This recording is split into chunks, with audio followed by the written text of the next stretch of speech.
This is Center Stage, putting your firm in the spotlight by highlighting business owners and other industry experts to help take your firm to the next level.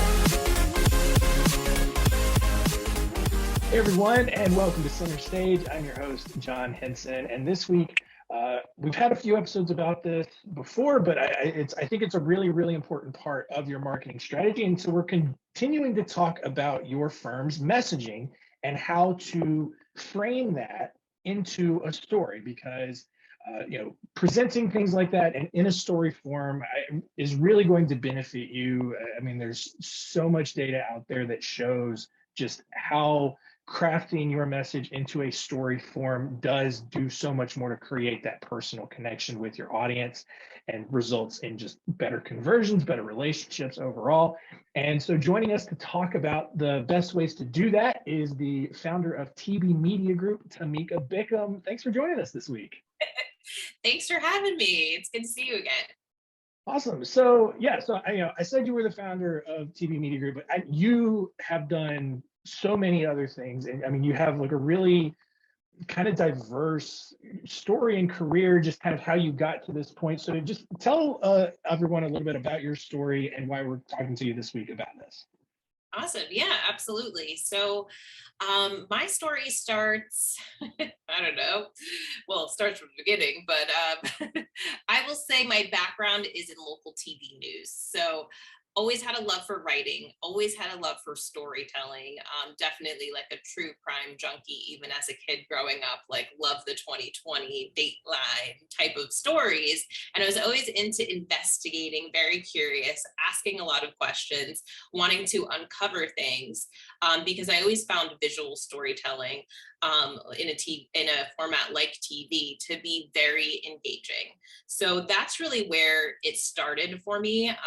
But I often say I got into the local TV news business because I love storytelling, and I got out because I love storytelling. Right. Right. Yeah, you kind of wanted to be able to tell your own stories and not what, a bigger media company, the story that they wanted you to tell. Exactly. Or just be dictated by that 24-hour news cycle. What shooting happened over here, what police chase, what hurricanes coming, being in South Florida. But so I feel like, especially around, early 2010s, like 2013, 14, 15, especially even in the TV newsroom, right? We're starting to see the emergence of social media and brands understanding the importance of social media. And hey, we can cut out the middleman. We don't need to have traditional media there to tell our story. And actually, we can control the messaging ourselves and communicate and talk directly with our audience. So the landscape is totally different, whereas brands back before needed to rely on traditional media. And I wouldn't say you don't need to rely on it at all today, but really it's just evolved where you can talk directly to your audience. And that's really where my path started to transition out of being in local TV news, and from there transitioned into nonprofit arts for a period of time, where I was really like the storyteller and content creator for nonprofit arts organizations in South Florida. And that's where I started the side hustle at the time, TB Media Group, which has now transitioned into our full-time agency. Awesome. So yeah, I mean, let's start, with just kind of generally speaking, I mean, why, in your opinion, are stories and just the story format so much more effective at getting a message and a point across to people?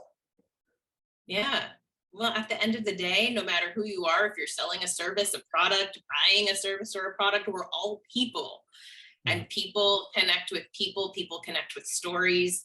I think sometimes we start using this term in business and people are like, what's storytelling? It's like, let's strip all that away and think about just how you interact with your friends, your family, the people in your life. Let's say you haven't talked to a family member in a long time. Like, you pick up the phone and what do? You start sharing stories, you start catching up. Right. Yeah. And like, we still have to have those kinds of conversations, I think, with our audience, the people in our lives, in our businesses, because ultimately that's what we connect to. And that's how we can relate to one another and build that relationship with those who are going to engage with our brand. Yeah. And so one of the things that you talk about a lot is purposeful storytelling. And so, what does that mean exactly when it comes to, crafting a story? Yeah, I love this question because you made me think for a second. I'm like, I do use that term, but I feel like it's pretty simple. I think most of us at the end of the day go into business with a purpose in mind. We were drawn to that for a reason outside of money. And there are, I'm sure, certain people who are like, hey, I just am doing this thing to maybe get rich quick. But I don't think the majority of us fall into that category. We saw a need, something happened in our own lives. We had our own personal experience and we said, hey, I see a problem that I want to solve, and this is how I'm doing it. And I think along the way, when that business starts evolving, we forget like that origin story, why we started, and also the importance of communicating that. So just thinking about your why you started it, why you're doing it, and continuing to communicate and message that is so important. So that's really what I mean by purposeful. We all have a purpose. Yeah. And so, most of our audience is lawyers, financial pros, which, in compared to a lot of other industries, probably not the sexiest, topics and day-to-day life. And I hear a lot, especially, from those people, they talk about, well, I don't feel like I'm that exciting. I don't feel like what I do is that interesting. So how do you kind of pull that story out from people who kind of come into it with a little bit more of a pessimistic outlook and they don't think that they're actually that interesting or don't have a story to tell? Yeah, well, I think that's the beautiful thing about working with pros like us, because that's our role. And what we do is to really pull that out. I don't think you always need to know. A lot of times, especially I see this with nonprofits, you can tend to be too close to your own story and your message. So it's helpful to have that outside eye to kind of just ask questions, be curious, approach it maybe from a journalistic perspective, and ask you things you're not even thinking of. And then together we kind of have that moment where we're like, here's how we can create a narrative around this. So I think it's knowing one that, hey, everybody has a story. You might not know exactly how to craft that on your own, working with a pro to do it. And just being open to non-traditional questions. Yeah. And then I'd say also think back to the beginning, even if I've worked with a handful of attorneys as well, and it can be challenging at times because they're so focused on the work and what they need to do, but there are connections. And I could give you a couple of examples where we kind of made that connection. One was a business attorney who was working in corporate full-time job. And in 2008, 2009, the Great Recession, got laid off from her job. As a single mom, 2 young boys, started her law practice just like that in the basement of her home. And primarily serving small business owners, getting them set up initially and serving their business as they continue to grow. Well, the natural connection for me was, hey, you were there yourself. You know what that journey is. You know how the challenges, the successes, the wins and losses that small business owners experience. So that's a connection because you went through that yourself. So just tying that into the why, and you get such joy out of serving small businesses. I could give you an example of an insurance attorney, which at first glance might seem like, well, hey, that's just about collecting the check from the insurance companies, right? Right. But one of our clients actually experienced a fire loss themselves, and this is prior to having practiced insurance law. And he lost everything in a house fire and went through a lot of trouble trying to get, work this claim through his insurance company. So experienced it firsthand, understood, hey, how things work with the insurance companies, and then started offering that service. So that's an important story to tell. So I feel like there's in a lot of ways connections to the work that you do. We just have to dig a little bit to find them. Yeah. And one of the things I love about, you providing those examples is you were telling a story about how people, create and tell stories. And so it's really good. And I hope, people were able to kind of see that connection and kind of get the wheels turning, because I think one of the things that I think people kind of get tunnel vision on is they hear, the idea of a story and they think it's got to be some epic, super interesting tale where it's got to be like on like Lord of the Rings, Star Wars, super saga level, where like everyone finds something to resonate. And that's just not necessarily the case. Like you just have to speak to the issues and the problems that you're solving for people. And it's got to just resonate with like, your audience and be able to speak to what's keeping them up at night. Absolutely. I couldn't agree more. It's sometimes those things that seem simple, like no one would be interested in this, but it's those day-to-day things that we all come across that we can relate to. Mm-hmm. Yeah. And that's the thing is like, for the majority of business owners out there, like, yeah, your story isn't going to be that Lord of the Rings, Harry Potter level story. And that's fine, because if everyone's story was like that, no one would really stand out. And so it's just finding that small place. So I kind of transition a little bit because, I know you did a lot of, news reporting and all that. I know that your big area of expertise is video. I see a lot of video equipment in your background there. So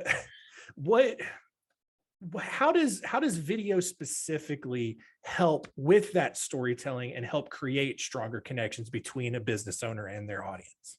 Yeah, absolutely. I think things come across in video in a different way than they do than just reading text on a page, or on your social media account, or on your website. If someone can hear directly from you, hear your tone, feel your energy, or those of your customers and those that you serve, I think it helps foster that connection even quicker and in a deeper way as well.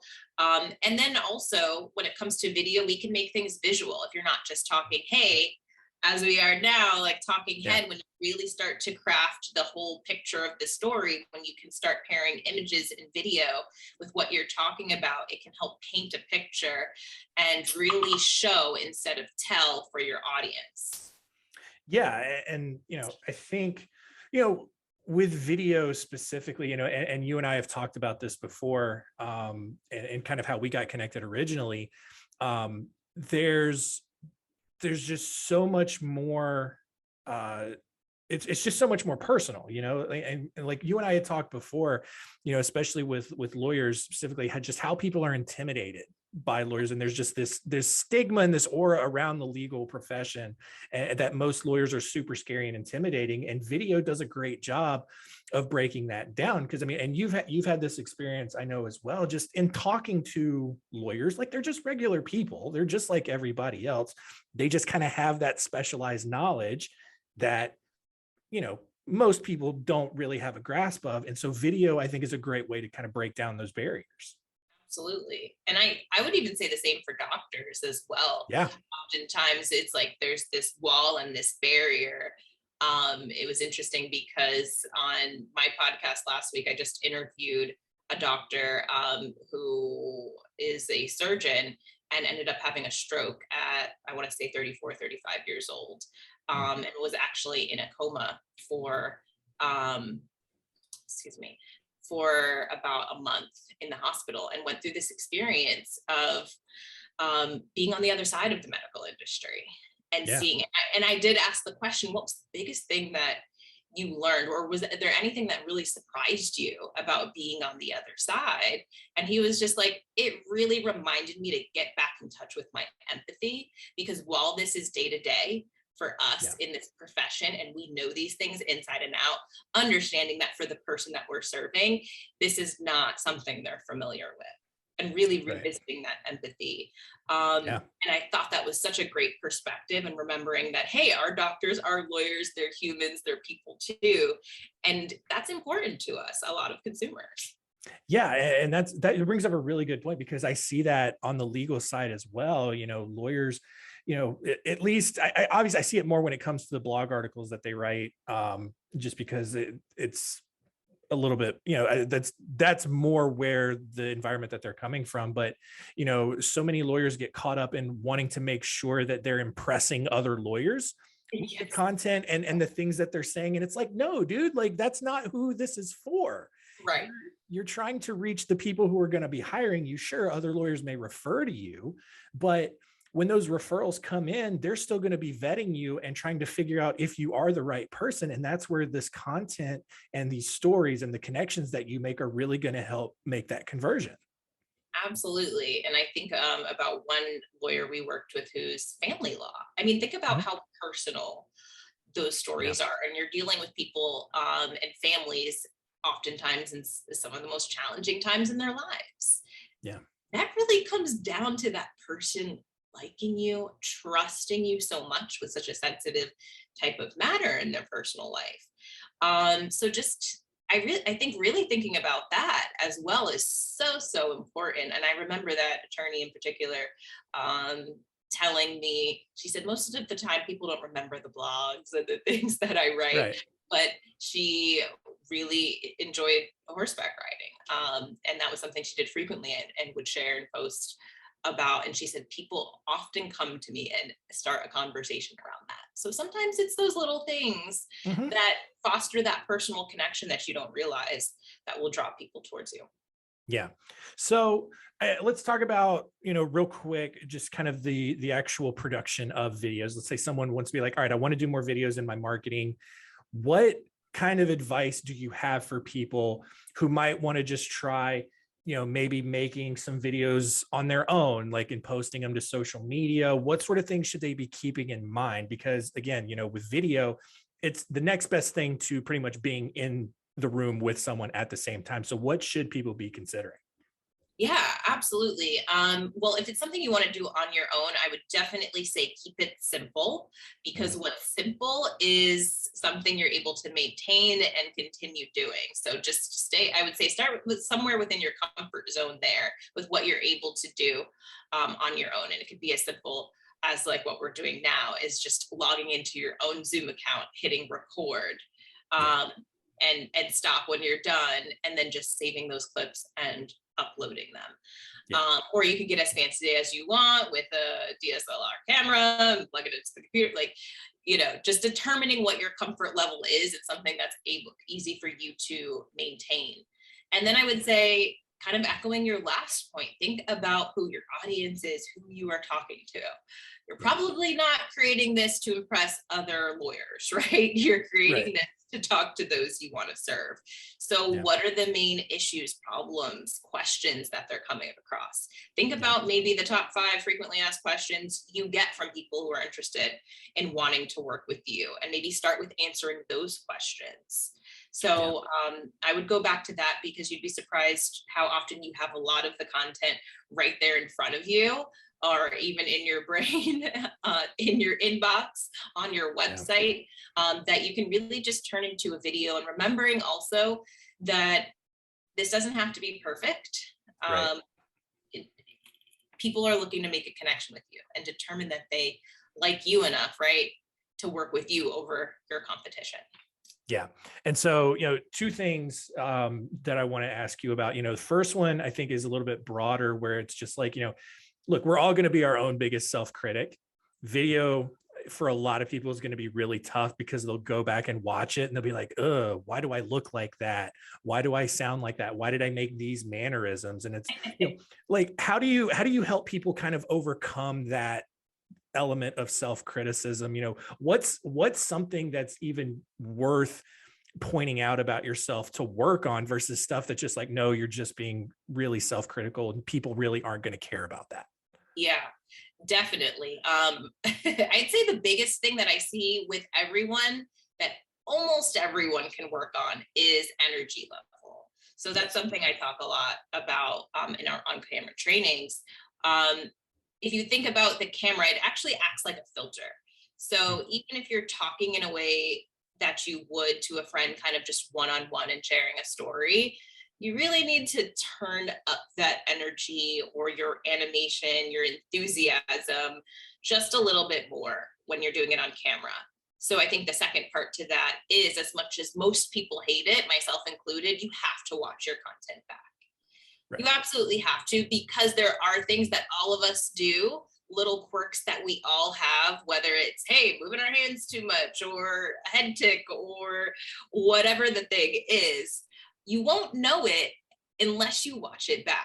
And then you can make those adjustments. So that's really half of the battle. Right. Yeah. And the thing, the important part of that is, though, is like, look, everyone's going to understand that like the first video you make will absolutely not be as good as the 100th video you make. Absolutely. But you can't just like delete the first 99 and never put them out, because you'll always just be seeing that you'll see that 100th video as the first video, and you'll just never, like you'll never put them out. So look, it's like the first episode of this podcast was nowhere near as good as this one is going. There wasn't a rhythm. I had no idea what to say to start the show or end the show or anything like that. So, but look, you just keep putting them out, and stuff like that will fix itself with experience and practice and that awareness. And so, yeah, I agree with that. The other thing that I wanted to ask you about is, when you're making these videos, scripted versus non-scripted, where do you fall? It depends. That's a hard question. I'll tell you my first reaction is to say non-scripted. That's usually what I prefer, because what I tend to see in people's, when they script things out, they're literally writing everything from beginning to end that they want to say. They're trying to memorize it. And now what happens? It comes across as robotic, inauthentic, because you're so in your head focusing on, hey, what did I write down? Did I memorize it appropriately? Am I saying it the way that I wanted to say it? And it's just not coming out natural like a conversation. It should feel like a conversation. I like to say, hey, know what you want to say and have your bullet points. And maybe it's just 3. I like to say, know where you want to start, where you want to go, and how you want to finish. And I think if you have that, you naturally connect the ideas together, because as long as you're comfortable with the subject matter that you're talking about, which you should be, if it's your own business, right, the information will come out, especially lawyers. We know they like to talk. Right. Exactly. Well, this has been really great. How can people get in touch with you, learn more about what you do, and see how you can help them? Yeah, thank you so much for that. My website is tvmediagroup.com, so you can find me there. I'm on all the socials. I love to connect on social, so you can find me on Instagram at Tamika Bickham TV. I'm on Facebook at TV Media Group, and also on LinkedIn, TV Media Group, where you can just search my name and connect with me there. I'd be happy to connect. Awesome. Yeah. And I'll have all that information in the show notes. I do have one final question for you before we wrap things up here. And that is, if you had one final piece of advice for our listeners out there, what would it be? Oh, goodness. I would say, your story should always be the heart of your marketing strategy. I always go back to that. That really fuels all the content that you're creating. You want to have a unified message, and also don't be afraid to talk about you. I know you love to say, hey, your customer is the hero of the story, and I absolutely love that. Yeah. But if you think about yourself as an extension or the marketing team of your business, and you weren't the leader, you would be talking about your business. So you got to kind of try to create that separation in some ways too, and understand, hey, I can't expect other people to talk about me if I'm not talking about me as well. Oh yeah, for sure. I mean, in order to be the trusted guide that helps the hero along, you have to be able to convince the hero to trust you. Absolutely. There you go. Love that. Right. So so you got to talk about yourself and do something some way. So yeah, I love that. That's a great way to end the show on. That's going to be it for us. Continue to rate and review on Apple Podcasts or anywhere else you're reviewing or watching, consuming the show. But that's going to be it. Tamika, thank you so much for joining us. Thank you. This is great. Thanks for listening. To learn more, go to spotlightbranding.com/center stage.